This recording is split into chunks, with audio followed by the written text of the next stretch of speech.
Allez, bon début de semaine à tous les amoureux du sport. C'est parti pour ce nouveau numéro de Total Sport. Les Léopards d'Âme de la République démocratique du Congo sont à des doigts d'une qualification historique à la phase finale de la Coupe d'Afrique des Nations qui aura lieu au Maroc pour la deuxième année consécutive.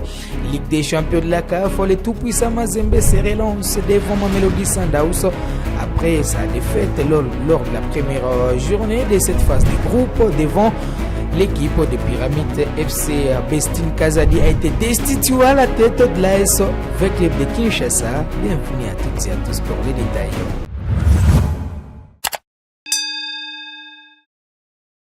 Allons, on démarre par la sélection dames de la République démocratique du Congo. Comme je le disais dans les titres, les Léopards dames ont ramené un île de Malabo en Guinée équatoriale devant les Alangues nationales lors du match aller du deuxième et dernier tour des éliminatoires de la Coupe d'Afrique des Nations Maroc 2024. Après l'ouverture des scores de la Guinée équatoriale, les Léopards dames sont revenus dans ce match le vendredi 1er décembre grâce à Naomi Kabakaba à la 72e minute.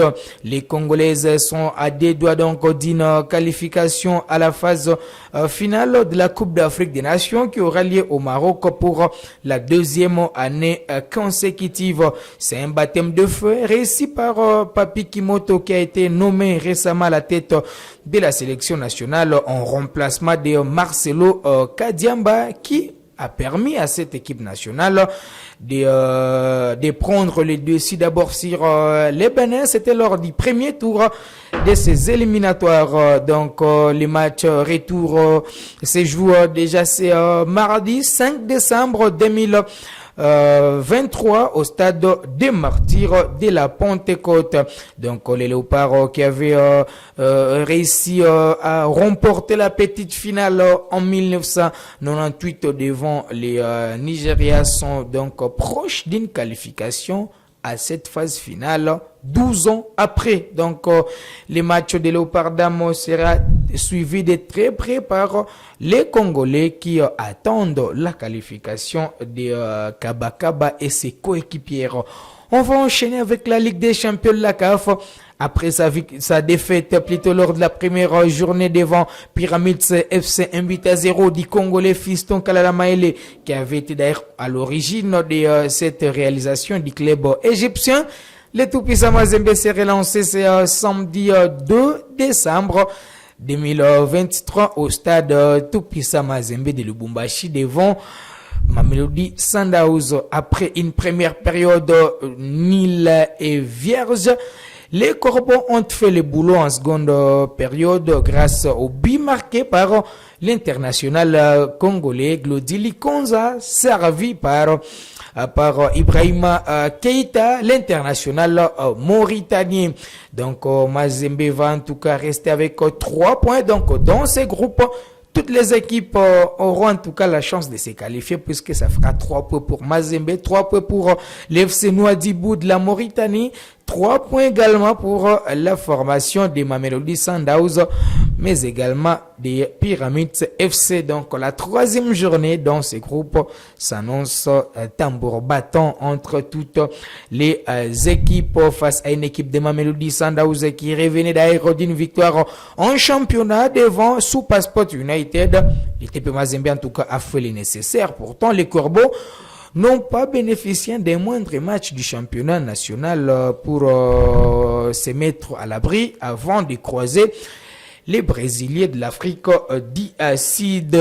Allez, toujours en République démocratique du Congo, la présidente de l'AS Club de Kinshasa, Bestin Kazadi, a été destituée à la tête du club quinois en crise des résultats. L'AS Club était en assemblée générale ordinaire, c'est samedi 2 décembre 2023 et au terme de ces assises, la présidente du club Bestin Kazadi et le secrétaire sportif Patrick Banchai ont été destitués à la tête des Moscovites. De Voix d'Iva assumer l'intérim de V-Club en attendant les élections à la tête de ce comité sportif de Banambongo. Toujours en République démocratique du Congo, on va finir avec la Ligue nationale de football avec l'FC Saint-Lupopo qui était sur la pelouse ce dimanche devant la formation de la jeunesse sportive groupe Bazano. Les cheminots se sont imposés sur les scores sans appel des 3 buts à brosse pour consolider leur position au classement partiel grâce au but marqué par les jeunes Congolais Orso Mouako à la 25e minute, Ndongal à la 45e minute, Impolo à la 80e minute. Lupopo reste leader de son groupe avec 37 points devant l'équipe du tout-puissant Mazembe qui compte 27 points avec au moins 3 matchs de retard. Donc les cheminots sont bien partis pour se qualifier pour l'étape des playoffs. Dauphin Noir dans ce même chapitre rentre dans son fief. C'est lundi après un séjour dans la capitale congolaise. Les représentants de la province du Nord Kivu de la première division a livré 4 matchs de la capitale congolaise, ponctués d'ailleurs par 2 victoires devant la formation des Célestes, mais également la Sekouya et 2 matchs nuls face au Football Club Les Aigles du Congo et notre nul face à l'AC Rangers. Dauphin Noir regagne son fief pour continuer avec la première division. Dauphin Noir est jusque-là 2e dans son groupe avec 22 points.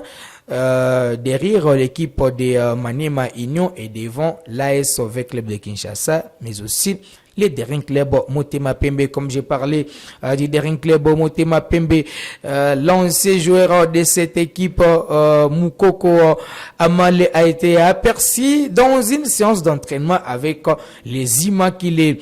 Plusieurs questions se posent. Est-ce que l'international congolais va signer son comeback dans l'effectif des Imaniens où il profite tout simplement de son séjour dans la capitale congolaise pour enchaîner avec des séances d'entraînement avec son ancien club. Vous le savez, Moukoko Amale, depuis son départ dans l'effectif des Difa Hassan El Jadida, n'a pas de club.